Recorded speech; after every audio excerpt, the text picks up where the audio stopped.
తిరుపతి జిల్లా కోటపట్టణంలో వెలిసియున్న శ్రీ శ్రీ శ్రీ కోటమ్మ తల్లి అమ్మవారి ఆలయానికి సంక్రాంతి పండుగ ముగిసిన తర్వాత మొదటి శుక్రవారం కావడంతో భక్తులు అధిక సంఖ్యలో హాజరయ్యారు. ఆలయ ధర్మకర్త నల్లప్పరెడ్డి జగన్మోహన్ రెడ్డి, లక్ష్మీ కవితమ్మ దంపతుల ఆధ్వర్యంలో అమ్మవారికి ప్రత్యేక పూల అలంకరణ చేపట్టారు. దాతల దాతృత్వంతో ప్రతి శుక్రవారం నిర్వహిస్తున్న అన్నప్రసాద వినియోగ కార్యక్రమంలో భాగంగా ఈ శుక్రవారం తిరుత్తని పట్టణానికి చెందిన ముక్కర హరిబాబు, విజయమ్మ, ముక్కర నవీన్, భవ్య, చిరంజీవి జన్యూష్, లక్షిత్ ఉభయదాతలుగా వ్యవహరించారు. ఈ సందర్భంగా ఉభయదాతల ఆధ్వర్యంలో అమ్మవారికి ప్రత్యేక పూల అలంకరణ చేపట్టారు. శ్రీ కోటమ్మ తల్లి ఆలయంలో అన్నప్రసాద వినియోగ కార్యక్రమాన్ని ప్రారంభించి 4 ఏళ్లు పూర్తి చేసుకున్న నేపథ్యంలో ఈ కార్యక్రమాలకు సహకరిస్తున్న దాతలకు శ్రీ సిరిడి సాయి అక్షయ సేవా సమితి అధ్యక్షులు అల్లం రమణయ్య కృతజ్ఞతలు తెలియజేశారు. ఈ కార్యక్రమంలో ఆవుల సుబ్బయ్య, వెంపులూరు బాబురావు, కంచి పన్నగ సాయి, వెంగల్తూరు శరవణన్, పాలూరు బాలు, బల్లవోలు సుధాకర్ స్వామి, వెంకట కృష్ణయ్య, వెంకట్రావు, ఇప్పలపల్లి కృష్ణయ్య, ఆలయ పూజారి కోసన వెంకటేశ్వరరావు తదితరులు పాల్గొన్నారు.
నెల్లూరు జిల్లా కోటపట్టణం వెలసినటువంటి చల్లని తల్లి, అమృత వల్లైనటువంటి మన కోటమ్మ తల్లి దేవస్థానం చైర్మన్ గారైన నల్లపరెడ్డి జగన్మోహన్ రెడ్డి గారి దంపతుల పర్యవేక్షణలో జరుగుతున్నటువంటి ఈ అన్నప్రసాద వినియోగ కార్యక్రమం సరాసరిగా 4 సంవత్సరాల 3 మాసాల నుంచి దిగ్విజయంగా దాతల దాతృత్వంతో జరుగుతూ ఉంది.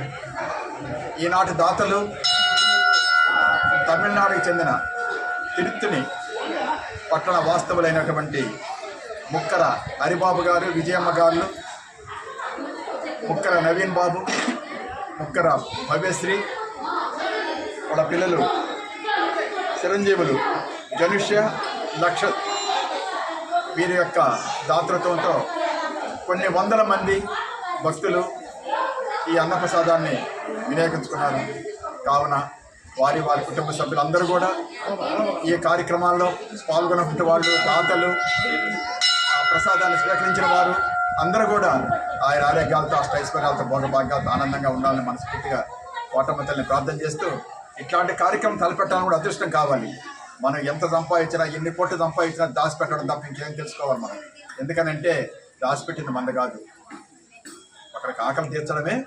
అదే దాంట్లో ఉన్న పుణ్యం పరమాత్మ దేంట్లో లేదు.